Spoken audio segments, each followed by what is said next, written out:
하나님 말씀 봉독하도록 하겠습니다. 히브리서 11장 14절에서 16절까지 말씀 우리 한 절씩 교독하시도록 하겠습니다. 신약성경 히브리서 11장 14절에서 16절까지 말씀 우리 한 절씩 교독하시도록 하겠습니다.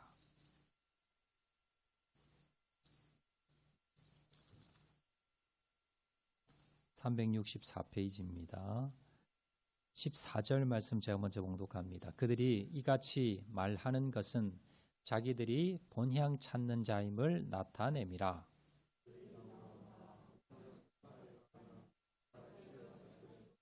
16절 말씀 다 같이 봉독합니다. 그들이 이제는 더 나은 본향을 사모하니 곧 하늘에 있는 것이라. 이러므로 하나님이 그들을 하나님이라 일컬음을 받으심을 부끄러워하지 아니하시고 그들을 위하여 한 성을 예비하셨느니라. 아멘. 옆에 분 한번 인사하실 때 잘 오셨습니다. 우리 은혜 많이 받읍시다. 한번 인사해 주시기 바랍니다. 한 번 더 인사하실 때 풍성한 추석 되세요. 우리 한 번 더 인사해 주시기 바랍니다. 우리 추석 연휴가 시작이 됐고요. 내일은 우리 민족의 대명절 추석입니다. 우리 추석 맞이하면서 우리 그리스도인들이 어떤 추석을 맞이해야 되는가, 우리가 한번 그 의미를 한번 오늘 말씀을 통해서 나누어 보도록 하겠습니다. 우리 민족에게는 설과 추석 이렇게 2대 명절이 있는데요. 자, 이스라엘 성경에 보면 이스라엘 백성에게는 3대 명절이 있습니다. 6월절, 7.7절 그리고 장막절 이렇게 해서 세 절기인데요. 이 명절은 각 의미가 있습니다. 그냥 쉬어라 라는 그런 의미가 아니라 이 명절은요, 의미를 기억하라 라는 의미에서 명절을 만들고 그 명절은 그 의미를 잊지 않게 하기 위해서 명절을 지내게 합니다. 그러면 어떤 의미를 기억하도록 하나님께서 말씀하셨는가? 첫 번째, 이스라엘의 3대 절기 중에요. 첫 번째가 6월절입니다. 6월절은 이스라엘 백성들이 애굽에서 종살이 하다가 노예 생활을 끝내고 해방을 기억하는 절기입니다. 이스라엘 백성들은요, 애굽에 종살이하고 있었습니다. 하나님의 은혜로 모세를 통해서 이제 드디어 애굽에서 탈출해서 노예 생활을 끝내고 그리고 홍해바다를 건너서 가나안 땅에 들어갈 수가 있었는데요. 자, 그 애굽의 그 노예 생활을 탈출해서 나온 이것을 기념하는 것이 6월절입니다. 그래서 이 6월절을 통해서 이스라엘 백성들은 구원받은 은혜에 감사하고 그리고 바로 하나님 안에서 누리는 자유, 그 소중함을 기억하는 절기가 바로 6월절입니다. 자, 두 번째 7.7절인데요. 밀을 처음 이제 수확하면서 하나님께 제물로 바치는 절기인데 그 해의 첫 해에 그 열매를 주신 하나님께 감사하는 그러한 절기가 7.7절입니다. 이것은 하나님이 약속, 하나님의 그 신실한 언약에 대해서 감사하는 절기고요. 오늘날로 말하면 우리 기독교 오늘날 절기로 말하면 추수감사절에 해당이 됩니다. 자, 그리고 마지막이 장막절인데요. 장막절은 수장절이라 그럽니다. 장막 생활, 이스라엘 백성들이 출애굽 시대 장막 생활을 의미하는 것이기도 하고요. 수장절이라 그래서 이제 한 해에 그 농사를 마무리하고 이제 창고에 그 곡식을 들이면서 수장절이라고 합니다. 한 해 농사를 끝내면서 오곡백과를 추수하고 난 뒤에 한 해를 돌아보면서 이 은혜를 주심에 감사합니다라고 드려지는 절기고요. 오늘날 우리 기독교로 의미한다면 추수감사주일 해당이 되고요. 우리 민족의 절기로 한다면 추석과 같은 그러한 절기가 됩니다. 결국 이스라엘의 3대 명절은 하나님이 구원의 감사, 그리고 하나님이 주신 은혜의 감사, 그리고 하나님의 한 해 베푸신 그러한 은혜에 감사하는 절기, 이걸 잊지 마라라는 그러한 의미로 하나님께서 이스라엘 백성들에게 3대 절기를 주신 거다라는 겁니다. 자, 그러면 우리가 이 추석, 우리가 하나님이 정하신 것은 아니지만요. 그러나 우리 의미가 비슷하지요. 그래서 우리가 이 추석을 맞이하면서 자, 그리스도인으로서 우리가 어떤 마음가짐을 가지고 어떤 의미를 우리가 되새겨야 될 것인가, 우리가 한번 세 가지로 그 의미를 한번 살펴보도록 하겠습니다. 첫 번째입니다. 우리가 그리스도인으로서 추석을 맞이하면서요, 첫 번째 우리가 하나님 앞에 감사해야 합니다. 추석은요, 한 해 동안 우리가 농사한 곡식과 과일로 우리가 이제 추수하는 그래서 이걸 추수하면서 그러면서 우리나라 민족 백성들이 감사했던 그런 풍성함으로 감사했던 절기가 바로 이 추석입니다. 여러분 보통 우리가 추석하면요 사실 우리나라 고대 이전의 과거를 보면 참 가난했던 시기가 많았습니다. 참 보릿고개도 있었고요. 그리고 참 먹고 살기가 힘든 그런 시기를 지냈습니다. 그런데 1년 한 해 동안 언제가 제일 풍성했는가? 단연 추석입니다. 그래서 도도 말고 덜도 말고 한가위만 같아라. 얼마나 먹을 것이 풍성했으면 과일이나 오곡, 백식, 백가가 무 익어가는 그런 풍성한 계절이 바로 가을이었고 그 중에서도 추석이었어요. 그래서 떡을 해먹고 과일들을 곡식들을 나누어 먹으면서 그러면서 즐거웠던 저기가 바로 추석입니다. 오늘날 우리가 하나님께서 우리 그리스도인들에게 이 추석을 맞이하면서 그리스도인들이 가져야 될 것은 무엇이냐면 바로 감사입니다. 자, 그런데 감사는요 성경에서 말씀하는 감사는 환경이 아닙니다. 자, 추석을 우리가 맞이하면 어느 해는 풍년이 들 때가 있습니다. 그래서 정말 예년보다 수확이 많고 그리고 또 오늘날 현대인들을 본다면 올 한 해 보면서 내가 재정적으로 수입이 많고 사업하시는 분들 이윤이 많이 남고 또 직장생활 하시는 분들은 승진이 되어서 또 여러 가지 내가 투자했는데요. 또 많은 그러한 이윤을 남겼습니다. 자, 그런 해도 있습니다. 그런데 반대로요. 흉년이 들 때도 있습니다. 흉년이 들어서 올해는요. 별로 수확이 없어요. 자, 직장생활하는 직장인분들도 뭐 직장이 퇴직했다거나 아니면 뭐 여러 가지 뭐 명퇴를 당했다거나 사업하시는 분들도 뭐 올 한 해 결산을 해보니까 손해가 더 막심해요. 또 여러 가지 재정적으로 또 여러 가지 환경적으로 어려움을 당할 때도 있습니다. 그런데 그런 해에도 어김없이 추석은 다가옵니다.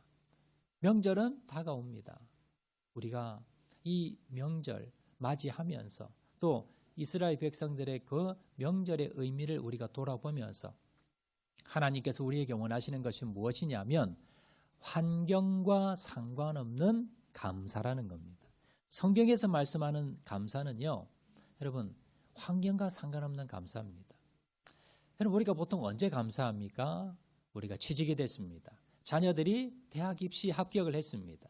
내 소원하는 것이 이루어졌습니다. 집을 장만을 했습니다. 그리고 여러분 승진을 하고 그리고 사업이 잘 되고 내가 원하는 것을 얻고 내가 원하는 바를 이루고 그럼 보통 우리가 감사헌금 해가지고 드립니다. 하나님께 감사합니다. 근데 사실요 이 감사는 그리스도인이 아니더라도 하나님을 믿지 않아도 여러분 누구든지 다 하는 감사입니다. 세상 사람들도 뭐 교회 와서 이렇게 감사헌금하고 하나님께 감사하지 않지만 주위 사람들에게 한턱 냅니다. 그리고 감사의 마음을 가집니다. 이건 환경에 의한 감사는요, 여러분 성경이 말씀하는 감사가 아닙니다. 성경에서 말씀하는 감사는 뭐냐면 환경과 상관없이 오히려 어려운 환경 가운데서도 감사하는 감사가 바로 성경에서 말씀하는 감사입니다. 자, 대표적인 그러한 감사가 누구냐면 다니엘이 드렸던 감사입니다. 자, 다니엘서 6장 10절 말씀 한번 우리가 다 같이 한번 읽겠습니다. 시작. 다니엘이 이 조서에 왕의 도장이 찍힌 것을 알고도 자기 집에 돌아가서는 윗방에 올라가 예루살렘으로 향한 창문을 열고 전에 하던 대로 하루 3번씩 무릎을 꿇고 기도하며 그의 하나님께 감사하였더라. 자, 다니엘이 그의 하나님께 감사했는데 감사했던 환경이 어떠냐라는 거예요. 다니엘이 이 조서에 왕의 도장이 찍힌 것을 알고도 이 조서가 뭘까요? 자, 지금부터 한 달 동안 왕 외에 어떠한 신이든지 사람들에게라도 절을 하면 바로 죽임을 당하는 법이 바로 저 조서입니다. 자, 이 조서가 왜 쓰여지게 됐냐면요.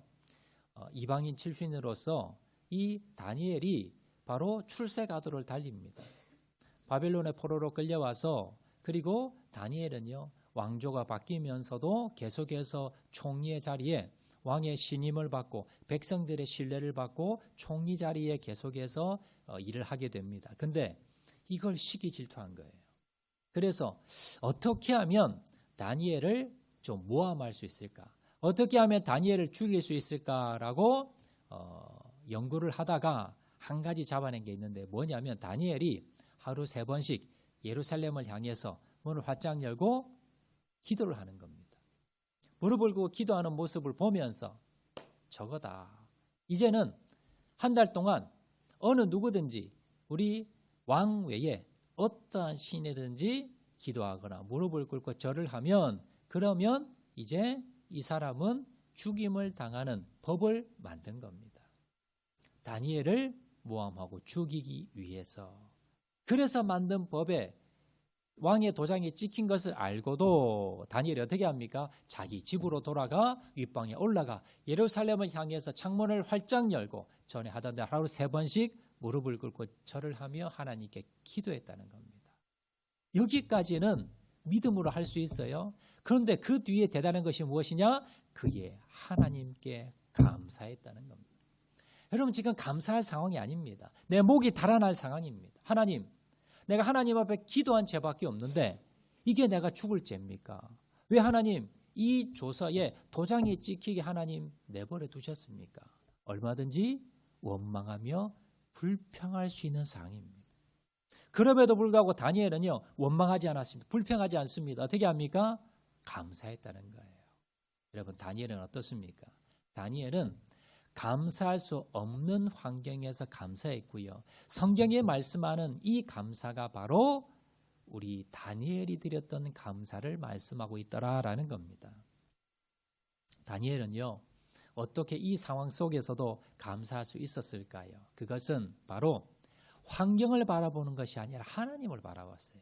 자, 환경은 어떻습니까? 환경은 점점 어려워집니다. 내가 죽을 수도 있습니다. 자, 그런데 다니엘은 뭘 바라봤을까요? 하나님께 기도를 하려고 하니까 기도를 드리니까 하나님 뭐예요? 여전히 계신 거예요. 하나님은 여전히 역사하고 계시고 하나님이 여전히 함께 계시고 하나님은 나와 함께 계시고 나와 함께 하실 것이고 하나님을 바라보면서 다니엘은 하나님 여전히 나와 함께 계시군요. 하나님은 여전히 나와 동행하시고 함께 하시고 인도하고 계시군요. 이것에 감사하면서 하나님 앞에 감사의 무릎을 꿇고 기도를 드렸다는 겁니다. 다니엘은요 환경 바라보면서 여러분 그의 신앙이 흔들리지 않았습니다. 감사가 흔들리지 않았습니다.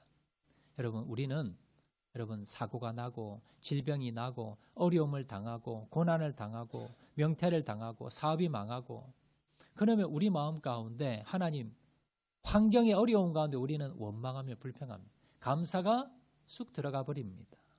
그런데 다니엘은요 환경과 상관없이 내 안에 계신 하나님을 바라보며 약속의 말씀을 붙들고 그리고 지난 과거 하나님이 그동안 나에게 베푸신 은혜를 묵상하며 생각하며 그리고 하나님의 말씀을 바라보면서 어떻게 했어요?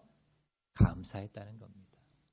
이번 추석을 여러분 맞이하면서 예전에 하나님이 참 나에게 재정의 은혜도 주셨고 건강의 은혜도 주셨고 자녀의 복도 주셨고 여러 가지 기도 제목 응답도 주셨는데 올 한 해를 돌아보면서 하나님 내가 질병도 걸리고 내가 사업도 부진하고 내가 직장도 변변치 않고 자녀들도 문제가 생기고 우리 가정 가운데 어려움도 생기고 내가 기도 제목도 응답되지 않고 아마 이런 분들도 계실 겁니다. 요즘 우리 교회 가운데 여러 어려운 분들 계신데요. 뭐 질병도 있으시고 어려움도 있을 겁니다. 그러면서 돌아보면서 이번 추석은 내가 감사할 게 없어 라고 생각하시는 분들 계실 겁니다. 그렇지만 여러분 감사는요 환경 때문이 아닙니다. 여러분 돌아보세요. 하나님은 여전히 나와 함께 계십니다. 앞으로도 계실 것입니다. 주님의 말씀은 변치 않습니다. 주님의 은혜도 항상 임하고 있습니다. 그러나 환경이 어려워졌다고 내 지금 여건이 내 몸이 불편해졌다고 내 환경이 어려워졌다고 감사가 여러분 메말라가서는 안 된다는 거예요. 이번 추석을 우리가 맞이하면서 여러분 하나님이 여전히 나와 함께 계심을 돌아보시기 바랍니다. 주님이 나와 뭐예요? 함께 계심을 바라보면서 주님이 나를 구원해 주셨고 오늘도 함께 계시고 앞으로 함께 계실 주님을 바라보며 지금까지 나에게 베푸신 은혜를 여러분 생각하면서 장차 나를 인도하실 주님을 바라보면서 올 한 해도 어떻게 해요? 감사로 주님께 영광 돌리시는 저와 여러분 되시기를 주의 이름으로 축원을 드립니다. 여러분, 세상에 가장 지혜로운 사람은요, 항상 배우는 사람입니다. 세상에 가장 강한 사람은 자기 이기는 사람입니다. 이 세상에서 제일 행복한 사람은 어떤 사람일까요? 돈 많은 사람, 권력이 많은 사람 아닙니다. 여러분, 모든 일에 감사하는 사람.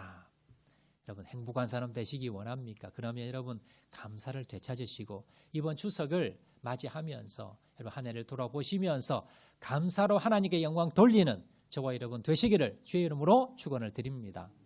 두 번째, 우리가 추석을 맞이하면서 우리가 두 번째 생각해 볼 것은 뭐냐면요, 우리의 열매를 점검해야 합니다. 추석이 되면 여러분 요즘 뭐 농사 짓는 분들 많이 없으시지요. 다 도시에 대부분 사시면서요. 그런데 여러분 시를 한번 나가보세요. 차를 타고 오늘 이제 고향 가시는 분도 계실 거고요. 또 뭐 여행 가시는 분도 계실 겁니다. 우리가 외지에 나가보면 저 들판에 나가보면요, 여러분 곡식들이 황금 들판입니다. 익었습니다. 그리고 여러분 과일 나무마다 이제 과일들이 주렁주렁 맺혀 있습니다. 여러분 이렇게 가을이 되면요, 들판에 오곡이 무르익습니다. 그리고 여러분 1년 동안 우리가 농사해서 거둬들인 핵곡식과 핵과일로 여러분 풍성한 계절이 바로 가을입니다. 여러분 이 가을에, 이 풍성한 계절에 여러분 이런 추수한 이 오곡백과를 보면서 여러분 우리가 돌아봐야 될 것은 무엇이냐면, 나는 어떤 열매를 맺었는가. 여러분 한 해를 돌아보면서 이 추석을 맞이하면서 나는 그럼 어떤 열매를 맺었는가 한번 돌아보시라는 겁니다. 여러분 성경에 보면요, 열매 맺는 가지는 하나님께서 깨끗하게 하시지만 열매 맺지 않는 가지는 하나님께서 쳐버리신다고 말씀하는데요. 자, 요한복음 15장 2절 말씀입니다. 자, 다 같이 한번 읽겠습니다. 시작. 무릇 내게 붙어 있어 열매를 맺지 아니하는 가지는 아버지께서 그것을 제거해 버리시고, 무릇 열매 맺는 가지는 더 열매를 맺게 하려 하여 그것을 깨끗하게 하시느니라. 주님께서 이 나무로 비유를 하십니다. 그래서 내게 붙어있어 열매 맺지 아니하는 가지는 어떻게 하신다? 아버지께서 그것을 제거해 버리신다. 그런데 무릇 열매를 맺는 가지는 더 열매를 맺게 하기 위해서 그것을 깨끗하게 하신다는 겁니다. 여러분 당연한 얘기지요. 농부가 과일나무를 심었습니다. 그런데 한 나무 가지는요, 나무가 열매가 풍성히 맺혀요. 그러면 어떻게 해요? 잘 가꾸지요. 혹시나 벌레 먹을까, 혹시나 이 나무가 죽을까 싶어서요, 잘 가꿉니다. 그런데 옆에 있는 나무는 튼튼하게 좋은데 가을이 되면 열매가 하나도 안 맺혀요. 한 해 두고 보고 두 해 두고 보고 어떻게 합니까? 그 나무는 잘라버립니다. 거기에다가 뭐예요? 열매 맺는 나무가 더 잘 자라게, 아니면 열매 맺는 다른 나무를 심기 위해서 그 나무는 잘라 없애버린다는 거예요. 우리도 마찬가지입니다. 하나님께서 우리에게 원하시는 것은 뭘까요? 풍성한 영적인 열매입니다. 여러분은 한 해를 돌아보면서 얼마나 열매를 많이 맺었습니까? 우리가 무슨 뭐 사과나무도 아니고 우리가 뭐 배나무도 아닌데 뭔 열매를 맺습니까? 하는데요, 영적인 열매를 하나님이 원하시는 거예요. 우리에게 원하시는 열매는 뭐냐면요, 성령의 9가지 열매입니다. 자, 그럼 무엇이냐? 성령의 9가지 열매, 갈라디아서 5장에 나오는데요. 자, 22절, 23절 다 같이 한번 읽겠습니다. 시작. 오직 성령의 열매는 사랑과 희락과 화평과 오래 참음과 자비와 양선과 충성과 온유와 절제니. 여러분, 하나님이 우리에게 원하시는 열매는 뭐냐면 저 9가지 열매예요. 여러분, 한 해를 돌아보면서, 여러분 작년과 오늘을 비교해 보면서, 여러분 사랑의 열매를 얼마나 내가 맺고 있는가, 작년과 올해를 비교해 보면서 나는 얼마나 사랑의 마음이 더 늘어났는가, 내 가족을 사랑하고, 그리고 내 이웃을 사랑하고, 성도를 사랑하고, 하나님을 사랑하는 마음이 얼마나 더 커졌는가, 여러분 돌아보라는 겁니다. 희락, 여러분 얼마나 기뻐합니까? 얼마나 즐거워합니까? 얼마나 감사합니까? 여러분 화평, 여러분 얼마나 미운 사람이 적어졌습니까? 한 해를 돌아보면서 미워하는 사람이, 불편한 사람이 더 늘어났다. 그럼 뭐예요?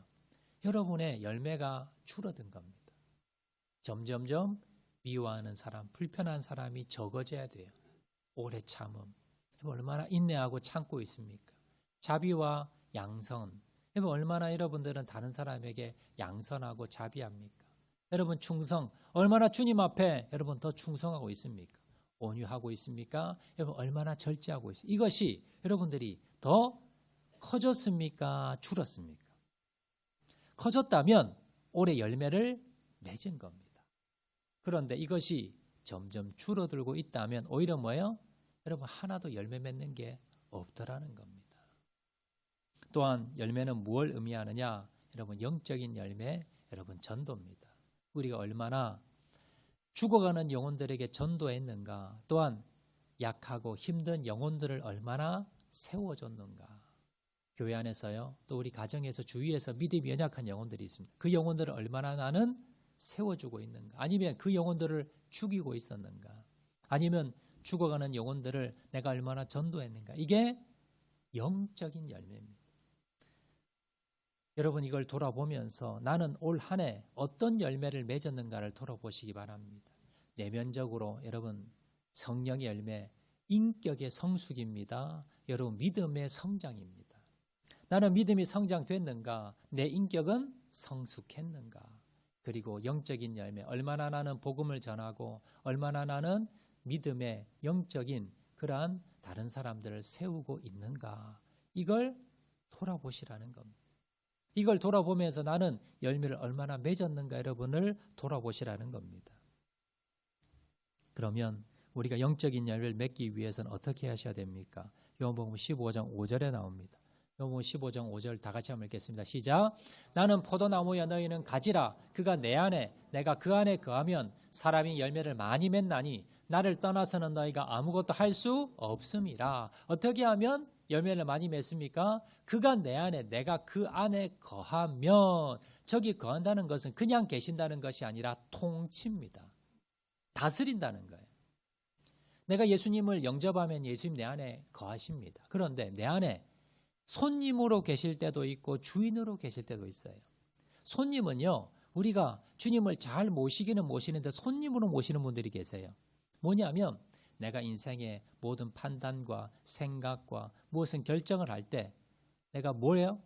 내 욕심대로, 내 생각대로, 내 판단대로, 내 의지대로 하는 사람들은 내 안에 예수님은 계신데 손님으로 모시고 계세요. 이런 분들은요, 열매 절대 맺지 못합니다. 어떻게 하면 열매 맺을까요?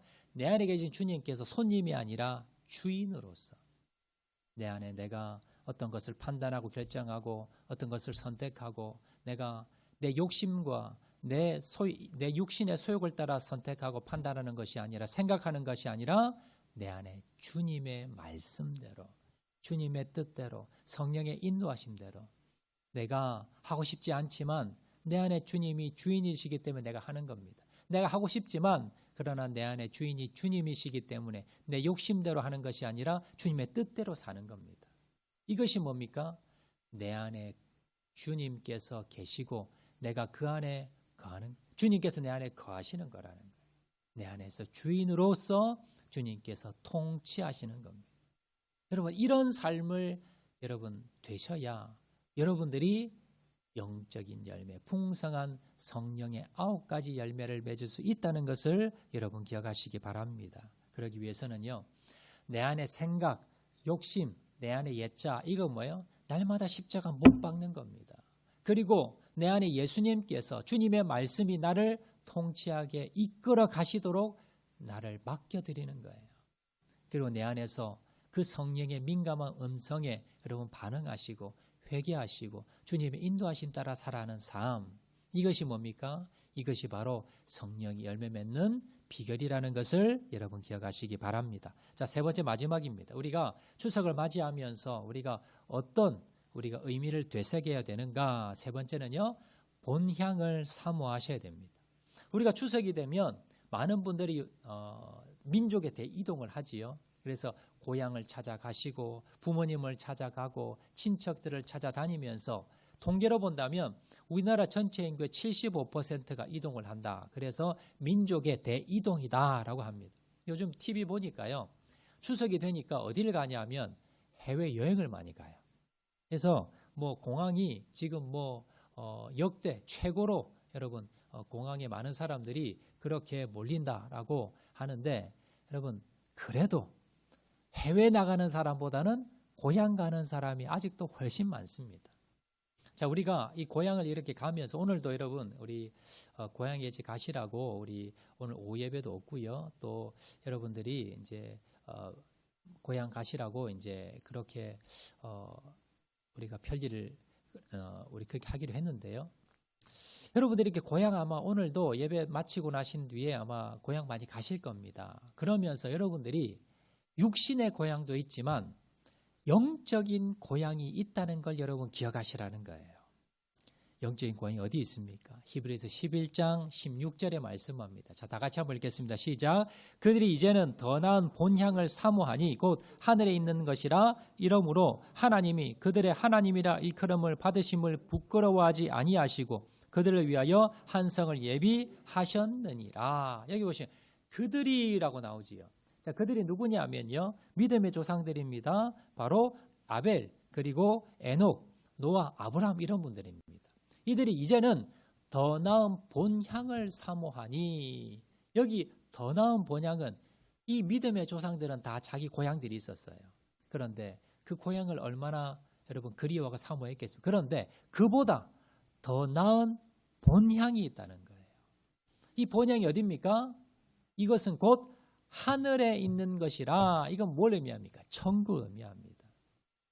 우리는요, 이 땅에 영원히 살 존재들이 아닙니다. 이 땅에 영원히 살아갈 존재들이 아니라 우리는 뭡니까? 언젠가 이 땅을 떠나서 우리의 본향 어디예요? 천국이에요. 천국이 어디입니까? 하나님 계신 곳이 천국입니다. 주님 계신 곳이 천국입니다. 그곳에 우리가 돌아갈 거라는 거예요. 여러분들이 고향 가기 위해서 어떻게 하십니까? 고향 가려면요, 여러분 먼저 차편을 알아보시지요. 그래서 자가용으로 갈 건지, 기차를 타고 갈 건지, 아니면 비행기를 타고 갈 건지, 아니면 배를 타고 가는지 여러분들이 조사를 할 겁니다. 그리고 자가용을 타고 간다고 하면 그냥 무작정 가지 않지요. 내비게이션을 켭니다. 어디가 교통이 막히는지, 어느 길로 가면 빨리 가는지 여러분들이 아마 연구할 겁니다. 조사할 겁니다. 확인할 겁니다. 자, 그렇다면 우리가 더 나은 본향, 저 천국 가기 위해서 어떻게 하셔야 돼요? 내가 어떻게 하면 천국 가는지 이걸 뭡니까? 분명히 아셔야 돼요. 이거에 대해서 확신을 가지고 있어야 됩니다. 뭐 가면 가고 안 가면 안 가면이 아니라 내가 이 땅을 떠난다면 나는 반드시 천국에 갈 확신을 가지고 계셔야 된다는 거예요. 이 믿음의 확신을 가지고 있어야 됩니다. 어떻게 갈 수 있어요? 예수 그리스도의 은혜로. 예수 그리스도께서 내 죄를 대신해서 십자가에 달려 돌아가셨기 때문에 내 죄를 죄사함 받았기 때문에 우리는 뭐예요? 천국 갈 수 있다는 겁니다. 이 천국의 길을 확실히 아셔야 되고 여러분 그 믿음의 구원의 확신을 가지셔야 됩니다. 우리가 이 추석을 맞이하면서요. 우리가 가져야 될 것은 무엇이냐면 바로 천국에 대한 확신입니다. 여러분 앞에서 우리 이 믿음의 조상들 아벨, 에녹, 노아, 아브라함 이분들은요. 이 땅을 살아가면서 참 고생을 많이 하셨던 분들입니다. 아벨은 어떻습니까?